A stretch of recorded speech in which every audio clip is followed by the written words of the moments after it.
Today we wanted to take a deep dive on Eltrack and all of the Eltrack hardware and accessories and mounting positions and all the things you can do with Eltrack. It's a question that we get asked about a lot, and particularly from folks who aren't familiar with it.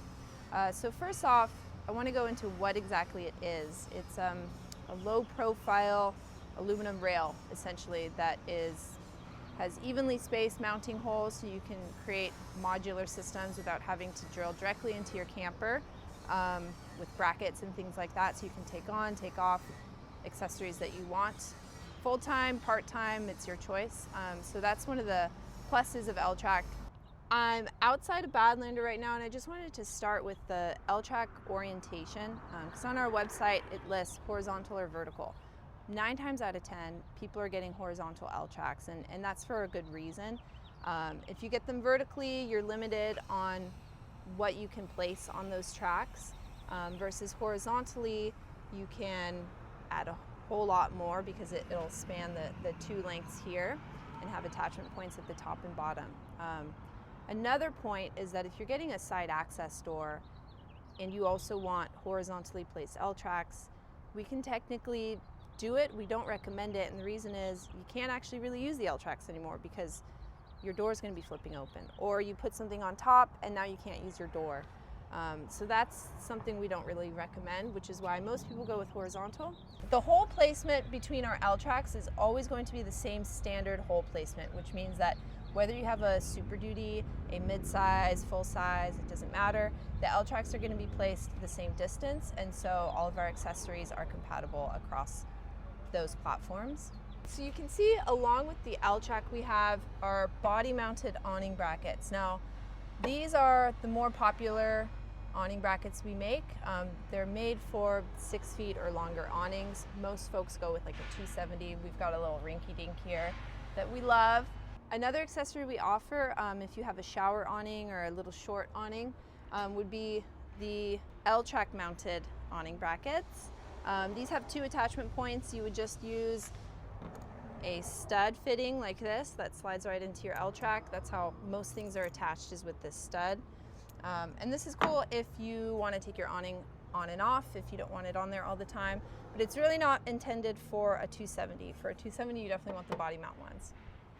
Okay, so we're on the other side of our truck now, and you can see we've got Eltracks on this side too, but something a little bit different going on.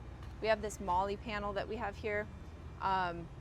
This pretty much we keep on full time because we use it in conjunction with our diesel heater tray and our diesel heater insert, which goes into the window here. So the Molly has a window cutout so that you can bring your heat in through the window. It's what most people do. So that goes in there, just slides right in. Heater here, duct in through there. So you can see that primarily everything is attached with these Eltrack studs. This is what you're going to be using most of the time. Best place to buy these, honestly, is on Amazon. You can get 8 of them or so for a relatively good price. If you go onto like a specialty hardware website like McMaster, you're going to be charged an arm and a leg for something. So Amazon is a good place to get these. This is called an Eltrack stud. Now, most of the studs you find are going to be a 3/8 bolt. You can find other bolt sizes if you need to, if you specifically search like M8 Eltrack stud, those are available as well. But primarily, they're going to be 3/8. Now, there's other Eltrack hardware that you can get. It's actually really handy for things like attaching trash bags. And so we have a quick release one that just kind of stays on our camper all the time. And then we clip trash bag onto that. It's not the prettiest thing, but it works really well.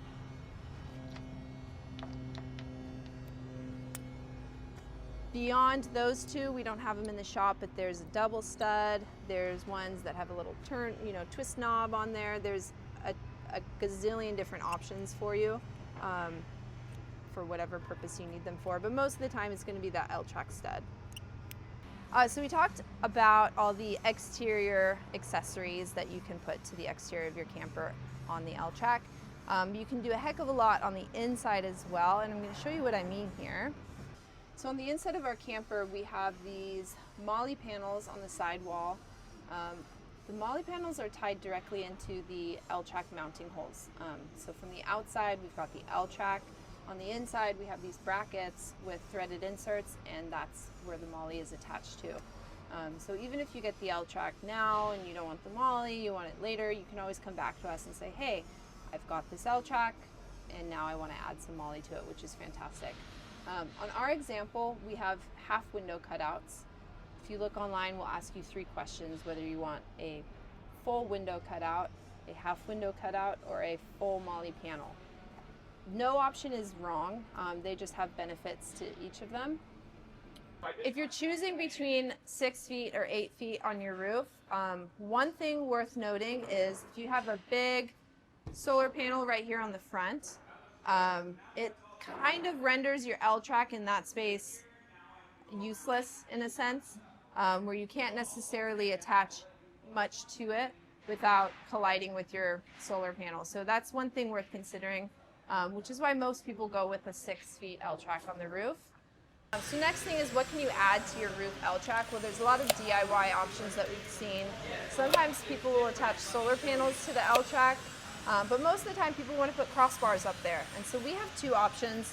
We have a low profile roof rack base, and then we also have a higher profile roof rack base. And here's 2 of them side by side.